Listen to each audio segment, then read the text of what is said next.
foundation. Yes, back in the house. Yes. Yes. Yes, indeed. But they did say that we talk too much, so should we get straight to it? Let's just jump in. Get to the point. So we are doing some videos for the year 11 center assessed grades unit test. I much prefer the center regress. The center regress. Yeah, so this is for the foundation who are doing a test on Pythagoras and trigonometry. And we thought we'd make a few videos on some basics and some more problem solving. Mm-hmm. Yeah. So we've got a question over here. And what we also need to realise or recognise is when we're going to use Pythagoras and when we're going to use trigonometry.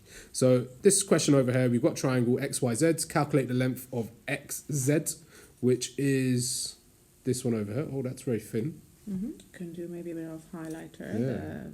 Yeah. I'll do it for the next one. That's okay, isn't it? Mm-hmm. So give your answer to three significant figures. So we'll discuss rounding as well. So what we've said to our classes is that we need to discuss whether it's Pythagoras or trigonometry. And trigonometry always involves an angle. Yeah. And Pythagoras doesn't really, does it? It's just sides. Pythagoras is sides. So side, side, side. So over here, when we look at this question, we're given two sides, 1.35, 3.25, and it's actually asking us for another length, which is this one. So do we have an angle, miss? No, we don't. No angle involved. So Pythagoras. And that's kind of the giveaway. If it's got nothing to do with an angle, i.e. it doesn't give you one, and it's not asking you to work it out other than the right angle, that one there, then it's Pythagoras. Okay. So when we do Pythagoras, or I don't know, miss, when you do it, what do you normally think about? Personally, I like to rearrange it. Okay. So I substitute in the formula a squared plus b squared equals to c squared. So c squared is equal to a squared plus b squared. And how do we differentiate between the different sides? Well, you've got the two shorter sides squared on the right and the hypotenuse squared on the left. So this is your long side, which correct term is the hypotenuse. Mm-hmm. Hypotenuse. Okay. How do we know which one is the hypotenuse or the long side, miss? Because it's always opposite the right angle. So we didn't discuss these questions. I do apologise. I'm putting you on the spot. But it's all good. It's all good. So there's the right angle. And we go opposite it. So this is going to be my I'm just going to write hypotenuse. I don't want to mix it up with trig too much, miss. Which is the long side. So we need to work out the long sides. So when I did it with my class, miss, by the end, we kind of realised that if you're going to work out the long side, then you just square, add. Mm-hmm. Yeah. But we can also label this as C because it's the long side. And we also said it doesn't matter what we call A and B. Okay. So let's just put it or substitute in. So C squared is equal to A squared plus B squared. C squared is what we're trying to work out.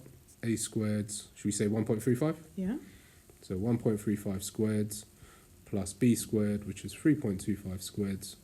And then it just becomes calculate the job. So should we just work it all out? Let's. So 1.35 squared is... I might just add it together and give a final answer, if that's all right, miss.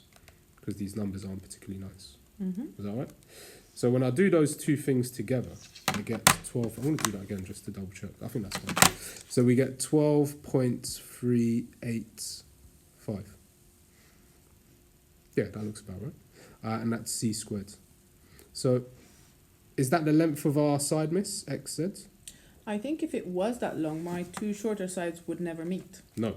So we have to cancel out the squaring by square rooting our 12.385. Yeah. So over here, the best way to write it is say we're going to reduce C squared to C by doing the opposite. And the opposite of squaring is the square root, as we said. So 12.385. And then we're going to square root our answer. Hopefully you're comfortable with using your calculator. And I'm going to write quite a few digits on my calculator. So it says 3.5192. It's going to go on a bit, so I'm going to go dot, dot, dot. And then we look at our rounding. Mm-hmm. Three significant figures. What does that mean, miss? So that means our answer should have three significant digits. Yeah. Ooh, will it go? There we go. So we look for the third number, which is significant. So that's the first, that's the second, and that's the third. So the 1 is the third significant figure. We're going to round it. So it's either going to go up to a 2 or stay as a 1. And what does that depend on, miss?